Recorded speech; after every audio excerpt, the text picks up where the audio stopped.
Hey, what's up guys? Tyler here with Secure Team, and you are watching part 2 of our world's oldest and earliest UFO images collection, documenting some of the best and earliest photographic evidence of UFO activity and craft captured on film. If you've yet to see the first video, you can do so by visiting the link to part 1 down in the video description. The first video definitely has some amazing photographic evidence within, including the first UFO photographs ever taken. So be sure to check that out, and without further ado, let's get started.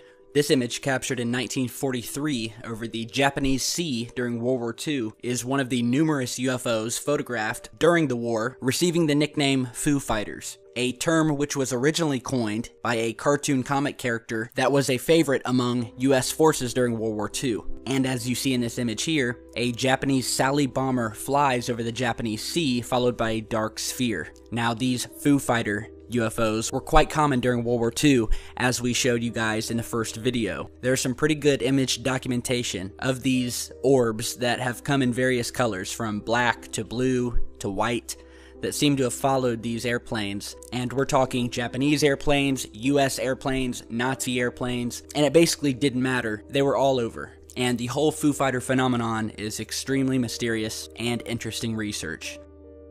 This photograph, taken on November 23, 1951 in Riverside, California, was captured by a man named Guy B. Marquand Jr., who took the picture on a mountain road and said that the object above the skyline was a flying saucer. Mr. Marquand claims that he and two friends saw the object fly past at a very high rate of speed. When it came back, he put his camera at the ready to make a picture. Nearly a year later, on March 24, 1952, Mr. Marquand was questioned by the Air Force, and almost as if under duress, was forced to admit that the whole thing was a hoax, and that the object was simply a tire cover from a 1937 Ford. However, friends of Mr. Marquand in their later years revealed that this was simply what he was forced by the Air Force to say. On October 19, 1954, amateur photographer Turi Mattarella snapped this picture in Monte Carlo, Rome, Italy, of what he claimed is a flying saucer hovering above Rome's Monte Carlo. A number of residents in the Eternal City claim to have also seen the discs, which were also confirmed by many local newspapers at the time.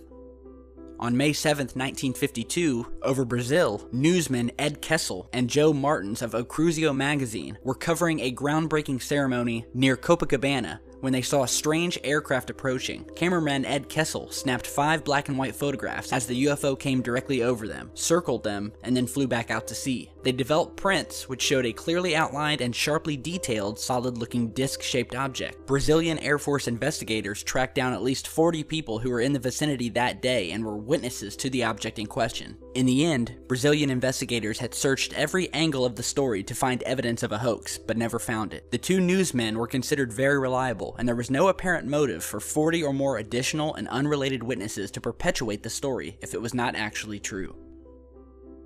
Taken in Lac Givet, France, on July 18, 1952, Mr. M. Frignelli, who would remain convinced until his death that he had seen and taken pictures of some sort of unnatural phenomenon. These photos were subjected to a careful and detailed examination by Dr. Guerin, a professor at the Institute of Astrophysics in Paris. The investigators were quoted as saying that certain details led the investigators to develop a mathematical model of the supposed trajectory of the UFO. The model was validated by measurements on the photographs, which demonstrated that the disc was distant from the camera, flying along a straight and horizontal trajectory, and was not a fabrication. Taken over Alberta, Canada, on August 27, 1956. The witnesses of this image were 2 Royal Canadian Air Force pilots who were flying in a formation of 4 F-86 Sabre jet craft. The planes were flying due west over the Canadian Rockies at 36,000 feet about 1 hour before sunset. One of the pilots saw a bright light, which was sharply defined and disc-shaped, that resembled, quote, a shiny silver dollar sitting horizontal. Situated below the planes but above a thick layer of clouds, it appeared to be considerably brighter than the sunlight reflecting off the clouds. The duration of the sighting was estimated to be between 45 seconds and 3 minutes. This case and this photograph were subsequently analyzed by Dr. Bruce Maccabee in 1996. Maccabee has presented an argument against the proposition that the phenomenon is due to either reflection of sunlight by the clouds or to lightning, and that the sighting is of a legitimate object. This amazing image, taken in Rosetta, South Africa on July 17, 1956 at about 4 p.m., caused an international controversy when local meteorologist Elizabeth Clarer, of what she claims in the photo to be an extraterrestrial spaceship, said that it was taken in the presence of two witnesses whom she wanted to show the site of her first contact. With them, she drove through the Zululand, the foothills of the mighty Drakensberg Mountains, when she noticed a flash of light between the clouds. Immediately, she stopped, left the car together with her companions, with her brownie box camera in hand that she had brought in with her. A moment later, she recognized the metallic disc in the dark clouded sky, obviously slowly approaching. Immediately, Elizabeth shot 7 photos before the disc suddenly shot away. She said that in that same moment, a thunderstorm had started, and a shower of hail went over the field. Miss Clare went further by confirming the authenticity of her photos in a notarized affidavit. She stood behind her story until she died in February 1994 at the age of 83 years. Also captured in September of 1957 near Edwards Air Force Base in California, this photo was captured by a test pilot flying over the Air Force Base, which shows a clear, shiny UFO following a B-47 twin-jet military craft. But the UFO wasn't discovered until the photo was later developed. An enlargement of the object appears in the upper left corner, as you're seeing above.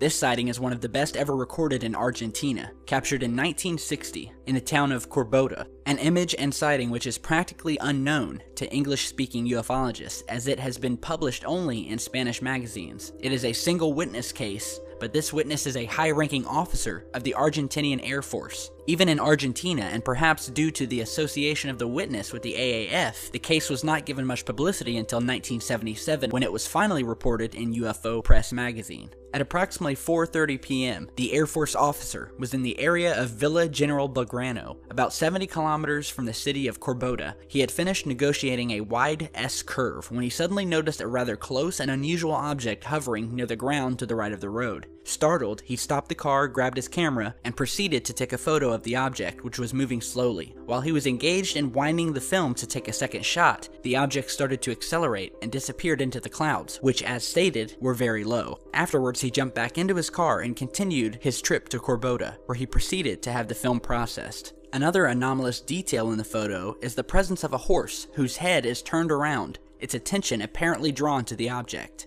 And as anyone familiar with a rural environment knows, horses kept in pastures near roads become totally indifferent to traffic and will not interrupt their gazing for the presence of a car. Nevertheless, the horse seems to be looking directly at the object, placed halfway between him and the road.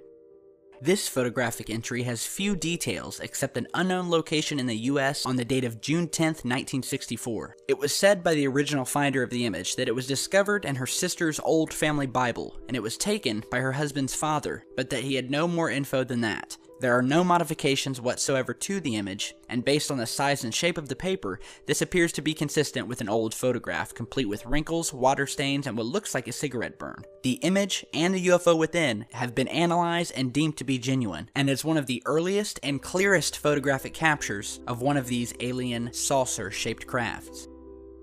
One of the most mysterious and controversial UFO sightings during the 1960s was captured in Santa Ana, California on August 3, 1965, where Rex Heflin, an Orange County highway inspector, was at work in a county vehicle at 12:37 p.m. when he saw a hat-shaped, or disc with a dome-shaped object hovering above the road. He grabbed his Polaroid camera, normally used to record highway obstructions or other problems, and took 3 photographs of the metallic-appearing object and a 4th of a black smoke ring left behind by the object after it departed at high speeds. He reported seeing a rotating band of light on the underside of the object, like the sweep of a radar beam. Heflin twice tried to radio his base during the sighting, but the radio would not work. It functioned normally, however, after the object departed. One of the photographs was published by the Santa Ana Register on September 20th, 1965. Then the story was picked up by the National Newswire services. The Los Angeles subcommittee of NICAP, headed by Idebrell Epperson, conducted a thorough investigation of the case, including a detailed character and background check,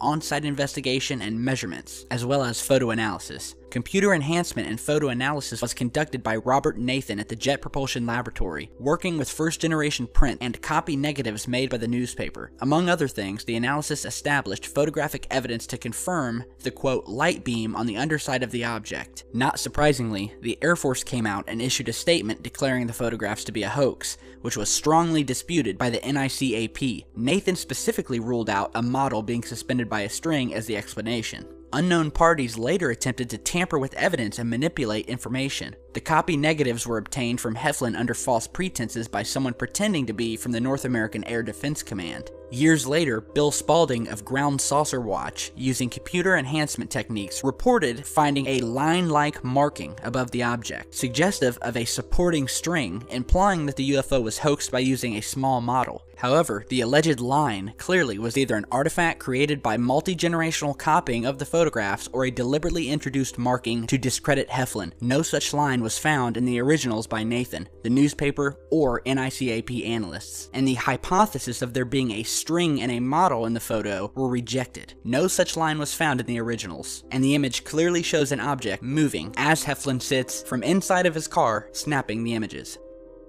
There's not much information about this photo other than it was taken in the summer of 1966 in Zurich at the Switzerland-Kloten airport, where at that time a flight security official photographed two red spheres over the Swiss airport. The photo was later released by Swiss air pilot Ferdinand Schmidt.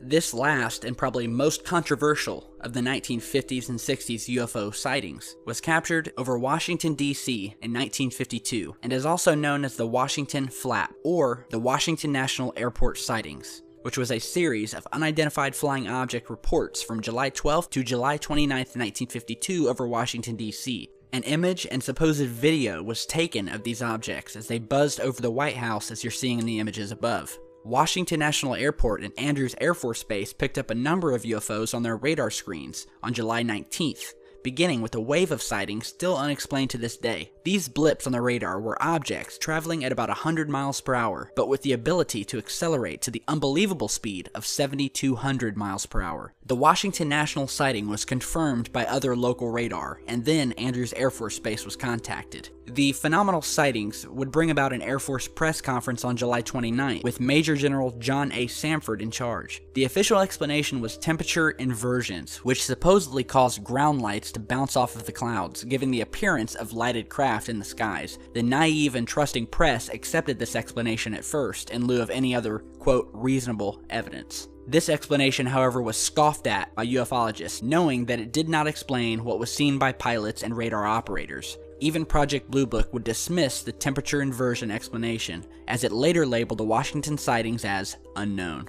The Washington, D.C. sightings are a solid case of UFO activity. Literally hundreds of eyewitnesses saw the objects and photographed them. Many of these were Air Force personnel. Many of them made comment of the sightings, one of them which was Sergeant Harrison, who is quoted as saying, "I saw the lights moving from the northeast toward the range station. The lights did not have any characteristics of shooting stars. There were no trails and seemed to go out rather than disappear, and they traveled faster than any shooting star I have ever seen." The sightings continued throughout the month of July.